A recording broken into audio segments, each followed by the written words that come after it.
खुलासों के बाद एक्सेप्ट करना पड़ा सरकार को कि हाँ पेपर लीक हुआ है, सीबीआई की एंट्री हुई, जांच तेजी से चल रही है, मगर राजनीति भी उतनी ही तेजी से चल रही है। राजनीति रुकने का नाम नहीं ले रही है। मुझे अच्छे से याद है कि जब वो गेस्ट हाउस में आरोपी के रुकने की खबर आई थी, वो आपने ब्रेक की थी, उसके बाद विजय सिन्हा आए थे सफाई देते हुए, उन्होंने और आरोप लगाए, तेजस्वी यादव के पीए पे आरोप लगाए, और उसके बाद से लगातार हम देख रहे हैं कि आरजेडी की तरफ से लगातार प्रेस कॉन्फ्रेंस की जा रही है और तमाम आरोप सम्राट चौधरी से लेकर एनडीए के तमाम नेताओं पर लगाए जा रहे हैं। तस्वीरें साझा की जा रही हैं कि देखिए फलाना आरोपी जो है वो सम्राट चौधरी के साथ नजर आ रहा है, फलाना आरोपी किसी और नेता के साथ नजर आ रहा है।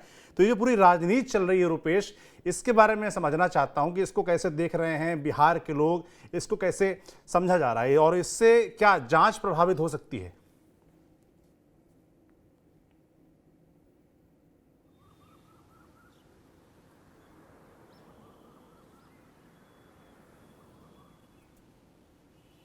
देखिए, एक बात बिल्कुल सत्य है कि बगैर बड़े संरक्षण के, चाहे वो सत्ता का संरक्षण हो या फिर पावर का संरक्षण हो, ये जो कुछ भी खेल हुआ है, बगैर मतलब ये मछलियां हैं, लेकिन बगैर घड़ियाल के संरक्षण के ये चीज़ें संभव नहीं हैं। ये इसके पीछे भी देखा गया है। अब आप अगर सिकंदर यादव को और आप देखेंगे तो सिकंदर यादव बिहार सरकार का एक जूनियर इंजीनियर है और इसकी बहाली 2016 के पहले ये एक ठेकेदार था, लेकिन 2016 में ये जूनियर इंजीनियर बढ़ता है जल संसाधन विभाग में। इसकी पोस्टिंग होती है रोहतास में, और रोहतास में यह 3 करोड़ के एलईडी घोटाले का मास्टरमाइंड, उसका मुख्य आरोपी, जेल भी जाता है।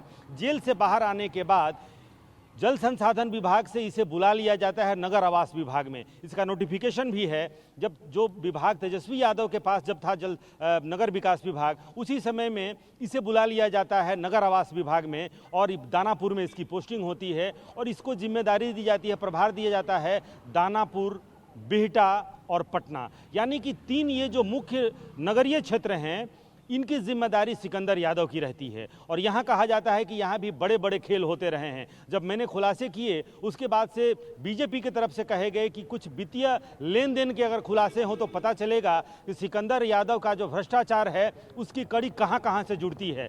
लेकिन सबसे पहले जब हमने एनएच गेस्ट हाउस का खुलासा किया, क्योंकि हमने देखा कि वहाँ पर अनुराग यादव जो सिकंदर यादव का रिश्तेदार है वो वहाँ पर ठहरा है और वहाँ पर लिखा हुआ है मंत्री जी, लेटर नंबर 440, और उसको कमरा अलॉट किया गया था N10। उसके बाद से जब लगातार हम कहते रहे कि मंत्री जी कौन हैं, किसने पत्र लिखा है, और बार बार कहने के बावजूद, चूंकि वो जो एनएच गेस्ट हाउस है वो संचालित होता है, वो नियंत्रित है पथ निर्माण विभाग की तरफ से, और पथ निर्माण विभाग किसके पास था? उप मुख्यमंत्री विजय सिन्हा के पास। लिहाजा विजय सिन्हा से जब हमने बातचीत की, हमारी बातचीत और हमारे खुलासे के बाद विजय सिन्हा ने विभागीय जांच के आदेश दिए, और विभागीय जांच होने के बाद उन्होंने मुझे फ़ोन किया था कि आज मैं खुलासा करूंगा, आपके खुलासे के बाद आप पहुंचिएगा 1 बजे दिन में। और 1 बजे दिन में तब उन्होंने ये खुलासे किए, 3 लोगों को निलंबित किया और तब कहा कि तेजस्वी यादव के पीएस हैं प्रीतम यादव, और प्रीतम यादव ने पथ निर्माण विभाग का वो कर्मचारी जो कि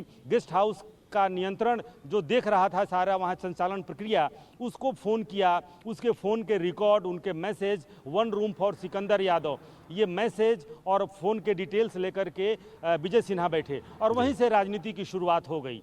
यानी कि विजय सिन्हा ने आरोप लगाया तेजस्वी यादव से और उसके बाद से चीज़ें ढूंढी जाने लगी। जितने किरदार थे उनके रिश्ते तलाशे जाने लगे। सबसे पहले अमित सामने आई सम्राट चौधरी के साथ, और उसको आरजेडी ने ट्वीट किया और उस पर हमला बोला तेजस्वी यादव ने कि आपके प्रदेश अध्यक्ष हैं, उप मुख्यमंत्री हैं, उनके रिश्ते अमित आनंद से हैं। अमित आनंद जो पेपर लीक से लेकर के और लड़कों से पैसे लेने, आर्थिक लेन देन के जिसके वहाँ पर सामने आए हैं, साक्ष्य सामने आए हैं, उसकी तस्वीर सामने आती है। उसके बाद से आरजेडी खेमे के तरफ से ही जो संजीव मुखिया है, संजीव मुखिया की पत्नी वेल पॉलिटिकल कनेक्टेड है, वो चुनाव भी लड़ चुकी हैं। वो चाहे लोजपा से चुनाव लड़ना हो तो रामविलास पासवान की समय में उसकी तस्वीर जारी की जाती है। रामविलास पासवान की अंत्येष्टि की तस्वीर जारी की जाती है जिसमें संजीव मुखिया भी मौजूद है, उनकी पत्नी भी मौजूद हैं।